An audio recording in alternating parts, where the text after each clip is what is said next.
Hello, everyone. Welcome to another episode of The Good, Bad, and Ugly of Business. I am your host, Catryn Becker.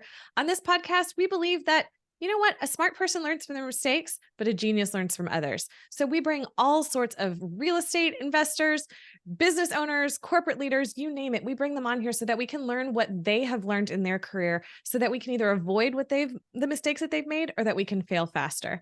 And so today's guest is a little bit different than what we've had on before, but I'm so excited because there's so many parallels between what we typically see in business and what he experiences on a day-to-day basis.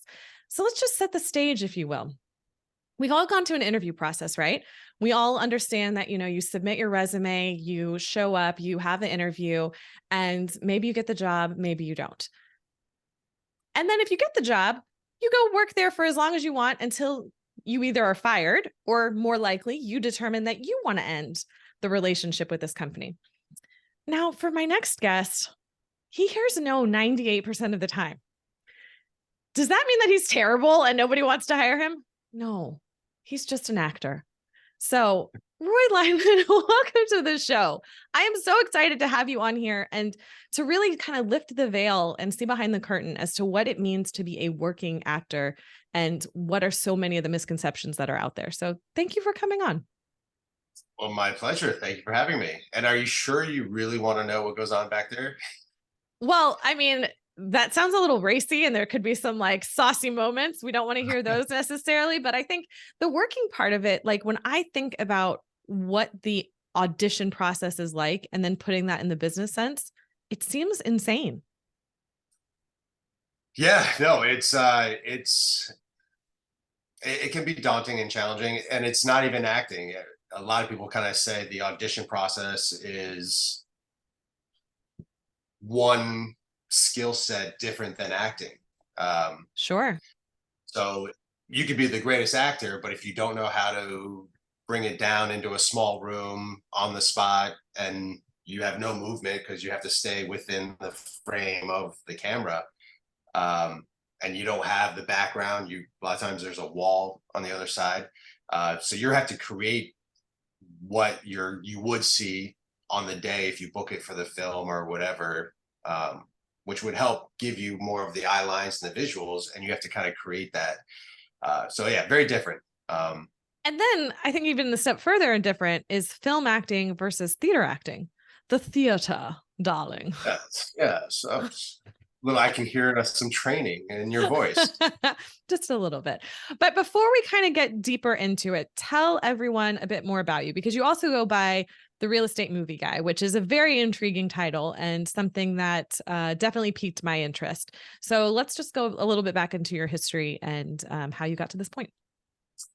Well, okay. So yeah, I moved down to South Florida actually to pursue a professional tennis career. And Really? yeah, and so I did the futures and satellites for a few years. Didn't work out, had to go back to school. But while I was playing, I got into the idea of screenplays. I was seeing movies in my head, and I always just thought that I would, after my illustrious tennis career was over, I would just parlay that into a successful acting career, like a lot of other athletes. And what happened was tennis didn't work out, went back to school and kind of gave up on the acting idea. And it wasn't until fall of 08, I heard an ad on the radio kind of just saying, have you ever wanted to write your own screenplay but didn't know how? And I was like, pulled That's over this. And yeah, it was a crash course film school down here in West Palm, the Palm Beach Film School. So they kind of covered everything, how to write a screenplay, lighting, sound, editing, 16 weeks, 4 hours, Tuesday and Thursday nights. So it was that experience that kind of jump started me to know I wanted to be an actor. There was 5 people in our class, and I auditioned for 2 of the other films, which I booked the lead role for that. I cast myself in my own film, call me biased, and I just remember that first film we were shooting, just getting into the character, the wardrobe, makeup, and being creative with the group. I was hooked. So after that, got my first agent, early 09, and been doing it ever since. And you've had a lot of success in booking different lead roles, as you mentioned. You've been in some national commercials, which is really great. People probably have seen you in some Burger King ads, some golf ads, an IBM commercial. I mean, there's a lot of golf around you. Yet you kind of came from tennis. I find that fascinating. Yeah, golf is it is kind of funny. But I love golf. I do play golf more than tennis. In fact, can't remember the last time I picked up a tennis racket. It's odd. Once you get to a certain level with tennis, and I wasn't even near the top, so don't get me wrong, but it's harder to find players that still want to play. Yeah. They're either still trying to compete and whatnot. But no, I keep telling myself I got to get back out there and just, have some fun and get some doubles and maybe even try that. What, pickleball is now taking over everything, which I have yet to try. I don't understand pickleball. If someone listening does, please explain it to me. Maybe I should try to find a pickleball pro to have on here next. I was going to say, that's your next guest. Absolutely. I'm totally into that. But okay. So real estate then came into the picture at what point? Well, actually, so I went back to school. So graduated FAU down here in Boca, did a business degree, and I with a major of real estate. So I just figured if I'm going to go into business, who doesn't love real estate? So I've been doing real estate since 2006 or 7. Did some investing before the crash, and then got my license after the crash. So I've been a realtor for almost 15 years now, and then the acting almost simultaneously occurred at the same time. That is interesting. And it's something I think a lot of people experience, where sometimes you feel like you're being pulled in two directions and they're very different worlds. So Yes. what was that like for you? And how did you come to terms with combining them and then, owning it?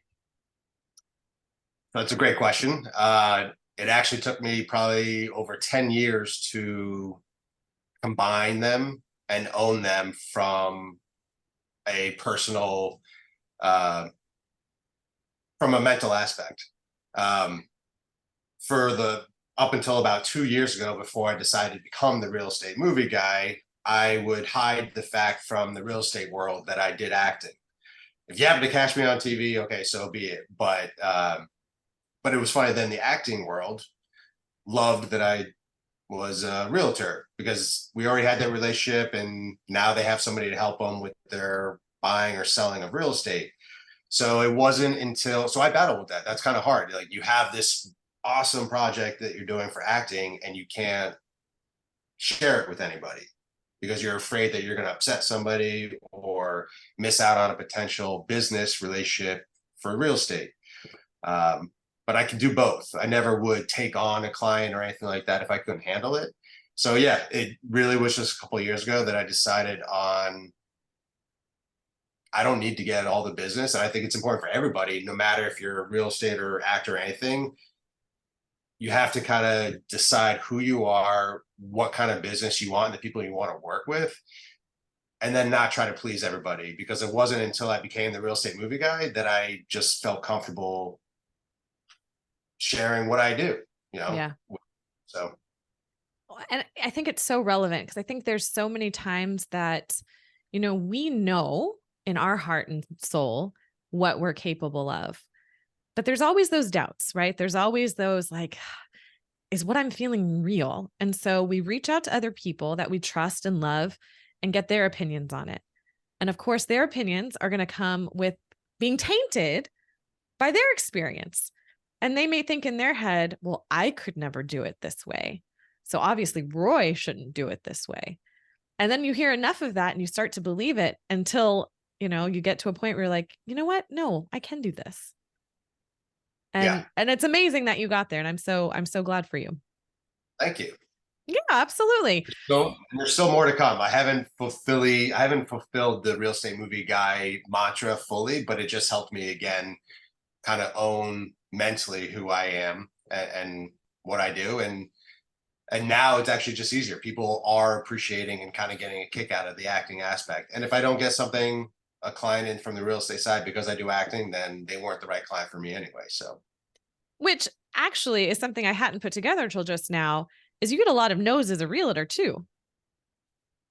Yeah, I picked up two industries that I did not want to, boost my confidence with a lot. Like why couldn't I have just gotten a job, hired one time, done what I needed to do, and just ride that out without getting beat up all the time? Sure. Glutton for punishment, aren't you? I don't know. We're gonna have to have your girlfriend on next so that we can really get a deep dive into Roy's psyche. Exactly. No, she'd be great. She's a makeup artist. So I went through makeup before coming on here. So Is a that little how you guys? fun. Is that how you guys met? Not through like a work gig, but just mutual friends. So Just both being in the industry. yeah, you know. So Okay, so this is another question I've got, and probably a big question that other people have is sort of a misconception. You're here in South Florida, and when people think of movies, they think of Hollywood, right? They think of LA, or they think of New York, and they think of Broadway. And the other two sort of like hot spots that come to mind would be like Austin or Atlanta, that there's some film that happens in those locations. Is there really just like filming going on all the time and we just don't realize it? yeah, and in fact, Georgia is probably the number one state for production. It's amazing. How Yeah, how did that happen? tax incentives. There you So go. yeah, so Georgia is probably number one in film and TV production. It's a right to work state, if I'm not mistaken, but it's they just have a great incentive that will give tax credits back to production. So the major studios that are even they might be in California or whatnot, they will still shoot in Atlanta for their locations, and then they'll do their exterior drive-bys or aerials to show California. But they'll create the sets or use towns, and Georgia is fantastic just because they have so many different environments. Almost, you got Yeah. hills, city, so you can almost mask any location you want. But as great as Georgia is, if you're listening and you're into production, we got some great stuff down here in South Florida. So, or Florida. Don't forget about us. Just because our legislature will not renew our tax credits drives me crazy. But yeah, and people don't have to be in one particular state anymore. Um, there's a lot of remote auditioning and then Really? callbacks. And then, yeah, if you get a callback, you might have to travel to that location for the callback. But the first round or audition process, you can just submit a self tape usually a lot of times now. So when you tell people you're an actor, what is like the first question most people ask? Why aren't you in California? I figured. Yeah, that might be the first one. And the answer is Uh, yeah, I mean, the timing just never was right when I was kind of tied into real estate stuff down here. I love I've been out to California a few times. I love it, the hills, the hiking and temperature. But yeah, just haven't made the move. I mean, the taxes out there, are I don't know. crazy, crazy, Yeah. crazy. All right. Mindset wise, I want to go back to getting no, because it's something that as people, we are hardwired to want yes. Yes makes us happy. And there are, I think, a lot of people who go into sales and that are unsuccessful is because they're afraid of getting the no. I think there's a book that was written called Go for No, talking about, that it's about numbers. It's a numbers game, right? The more people that you talk to, the more chance you have for success. So what was that like? Like what was getting that first rejection like? And how did you be okay with that? Or have you always it's never bothered you? Oh, it's always bothered me. And I mean, I've gotten a better hold of it now. I kind of understand that it has nothing to do with me. But it's also human nature. Anytime you get an audition, and that's the real challenge with auditioning, is separating yourself from the result or end goal of booking that project, because it could be a really big paying job, or it's just one of those jobs or films or roles that you think would just take you to the next level. You can't think about that during the audition process. Uh, Bryan Cranston, and a lot of other big actors have always said our job as actors is to audition. If Mm. you do if you book something after that, that's the gravy. But our job is doing the work on the material, making a choice. It doesn't have to be the right choice, but it has to be a choice and make a strong conviction to that choice. And then, if you're believable in that, that's always going to come across better on the reviewer's end than if you're trying to give some notion of what this character is that you think they want, because then you're going to be all over the place. So just do your homework in the character development, the scene, create it, have fun with that. And then once you're done with it, on to the next. You kind of just got to give it up. That was my job. And yes, hopefully you book stuff every now and then to pay for this job. Well, and it's an interesting way that we even view it, because I think, acting has gotten so wrapped up with celebrity, and those are two very different things. Kind of what's your take on celebrity and our fascination with it, and with fame even? That's a great question. I don't know. Yeah, the allure, the celebrities make it look easy. Um, because they're making the big bucks, they're getting all the gifts, the glam, the attention, but you don't see the reality of what's going on in their life in real life. It's all fake. But that's maybe the escape from everybody's day-to-day life to want what they think is easy. But I think if you talk to celebrities, I mean, it sounds odd to say that they struggle and they have their uh human moments as well.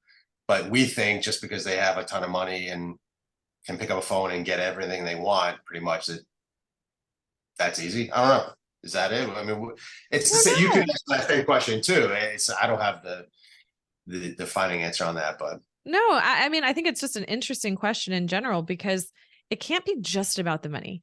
Because you think about how many like billionaires are out there, or millionaires that we've never heard of, that in many cases have more money than the actors that we see all the time, like net yeah, worth wise.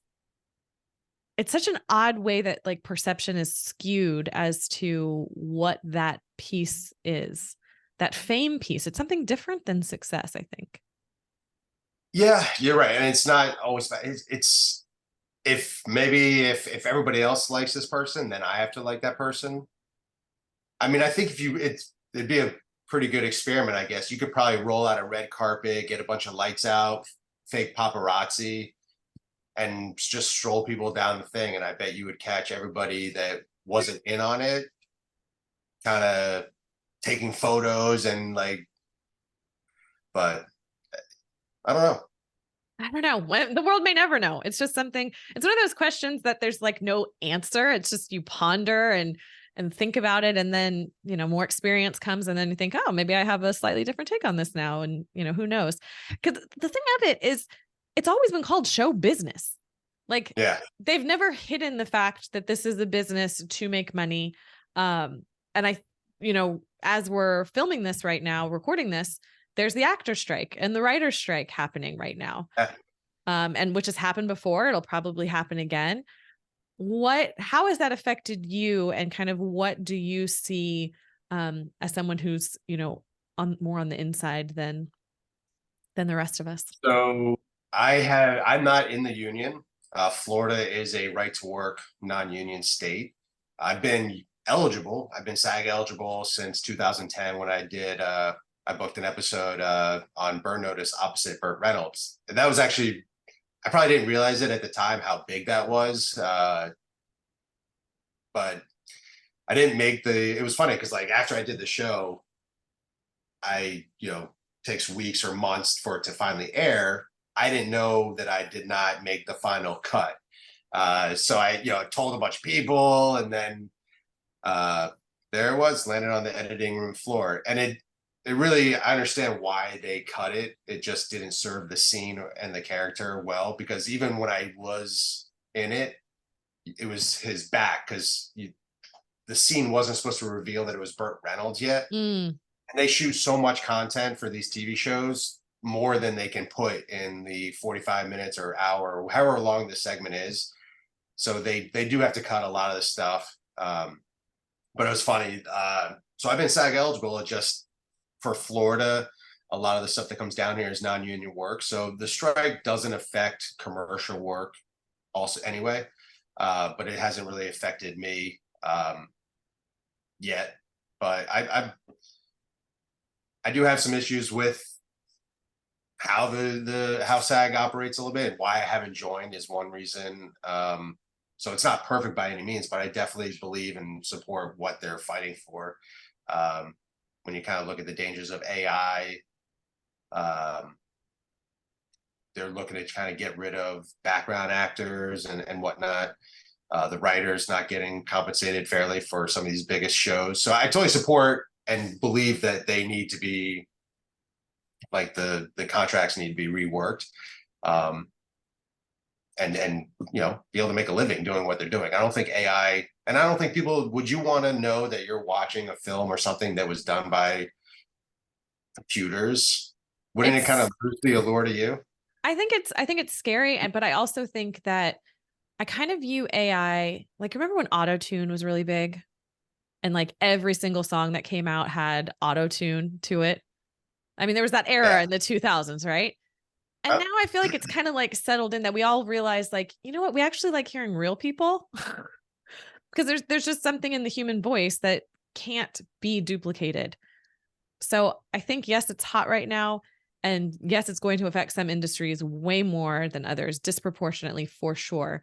But I feel like it'll settle into its place and just become a tool that we all learn how to adapt to and move forward from.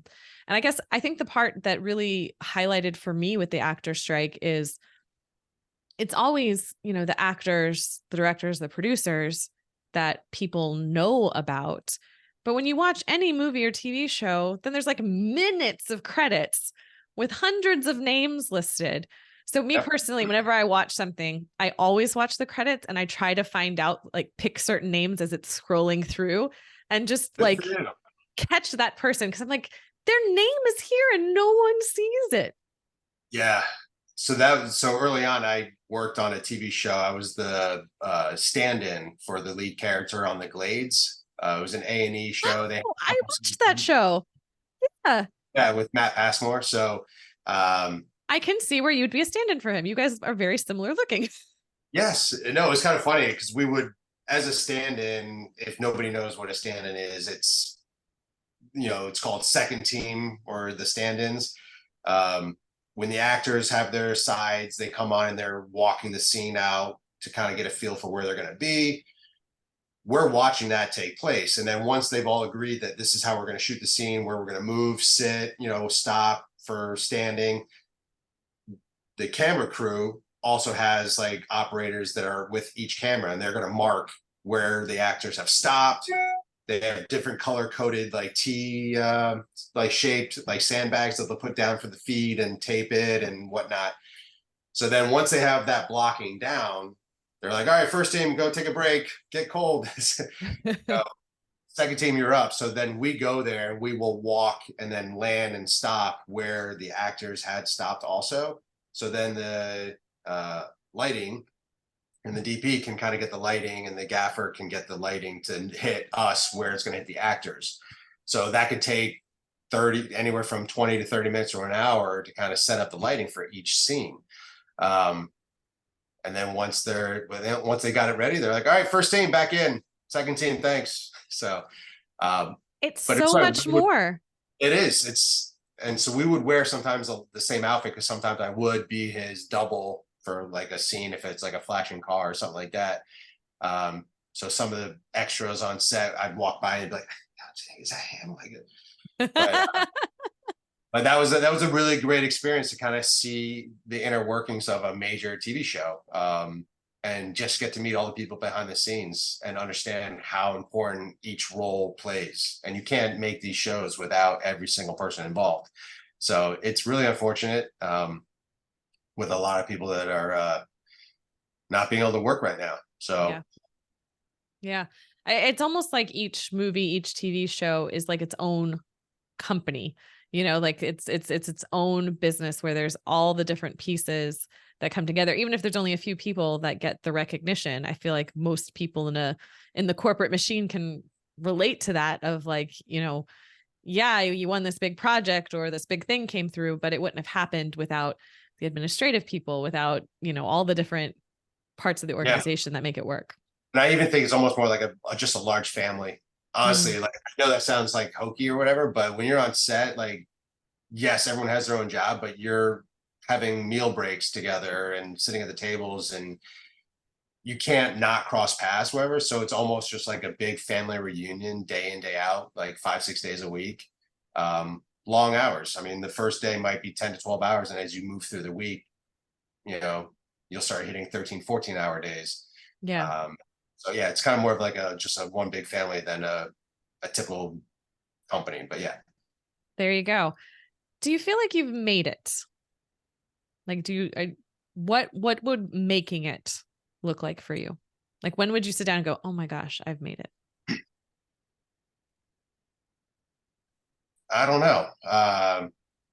That's a good question. No, I mean, well, okay. It's a great question because I can't tell if you're leading me into something, because I guess the right answer, or maybe the answer that some people should say is, well, I've made it because I'm doing what I love and all that. But yes, would I love to have my acting side of the real estate movie guy sort of be the bulk of my income? Yes, because I wouldn't want to have to rely on the real estate, and because that's a whole nother hunt and race as well. Um, so once I can maybe make the majority of my income from acting, but you know, then you're chasing the money and you're not doing it for the thing. Honestly, like when I'm on set, I don't think about the money or anything like that. I'm just loving. So Being there. yeah, Yeah. but at the end of the day, you do have to support yourself, and that's what real estate has provided an opportunity for. So, And I and then promise it wasn't a gotcha question. no, I know. I feel like it's something that all of us struggle with. The question of why are we here? What are we doing? What's the purpose of it all? And it's something that I ask my clients, like, where do you see yourself? What does that success look like? And it's a really challenging question. I don't Yeah, think we as people in society give ourselves enough time to even sit down and allow ourselves to dream big, to dream at yeah, all. yeah. I don't know if you ever hit. I don't know if you could ever get to that. I've made it, and then kick back, because then what do you do then? I Right. think, but you're right. It goes so much deeper and beyond that to just mindfulness and just being at peace with, again, as I don't know, um, just being at peace with yourself. I mean, life is hard enough as it is, but finding that way to support yourself where you are content and happy with what you have, because the more you get, it's not going to, doesn't change anything. It maybe makes you feel better in that brief moment, but then you're back at it. It's like, okay, I got to do this again. Like, and you're chasing again. So Yeah. I don't want to do it. I'm not chasing it for the money, but You uh, obviously love it. yeah, it's just, that's the most fulfilling thing. It's just being, on set, being in the creative process, um, where you're building something that hopefully people can enjoy and have a reaction to, one way or the other. Mm. I don't have a follow-up question. I That know you really, stumped me. Now I don't know where to. where do we go from here? Well, I just thank you for sharing and being so open, because it is a hard thing. I mean, it's the good, bad, and the ugly, right? I mean, we want to explore those things that people don't talk about, because it needs to talk about, because we're not alone.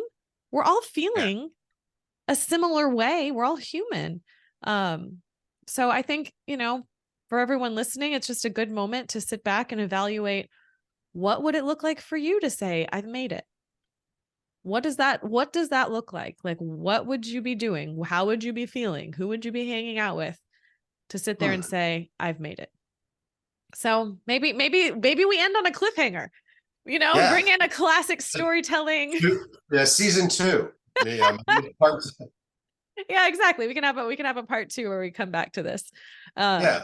Maybe we'll do one of those things. I think it's Vogue that does it, where they interview the same person on the same day every year and ask them the same questions, and then they put a compilation together. I know I've seen it done with Billie Eilish, where they had like 6 years of her as she's growing answering the same questions, and it's really fascinating to see that, because we hardly ever go back and look at how far we've come. Yeah. Yeah. And that's the thing. I mean, no matter what you're doing, I think you can't lose focus on, um, yeah, where you were and where you are now. So that's the biggest thing. If we keep on chasing this idea of what's going to make us happy, I think you're always going to be chasing. So Yeah, I always think be one thing my chasing. girlfriend is always trying to impose on me, and I agree, is just, enjoy the moment. Obviously, work hard, do your best, but there's more to everything than booking that job or that thing. So Well, and if anything, those listening, next time you see a commercial, to realize what went behind that person to have that 5 seconds of screen time that you just saw while you were folding clothes or, doing yep. whatever, that there's so much more that goes behind that. And I don't know, I think having that kind of appreciation and awareness of, what people go through, I think it changes you. You can't take as things for granted the same way. So on that low note, we need to bring it up somehow. So tell us, Roy, how is the best way for people to get in touch with you?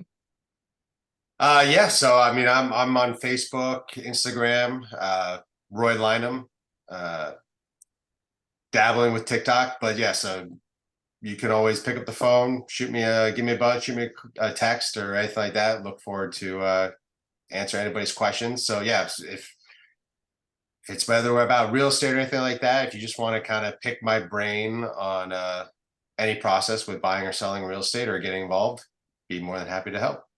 Or sharing more about acting if someone wants to break into the Yeah, biz, as they say.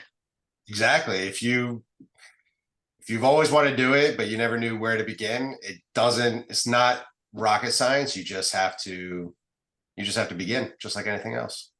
Just have to start. Just take that very first step. Well, thank you, Roy, so much for being here. I really appreciated everything that you've shared. My pleasure. Thank you for having me. And to the listeners, thank you so much for being here. I hope you got so much great information out of this and ways that you can apply it to your own life and to your own business. And we can all grow and learn a little bit. If you enjoyed this episode, please make sure to like and subscribe and share it with your network. It would mean the world to me. Until next time, everyone.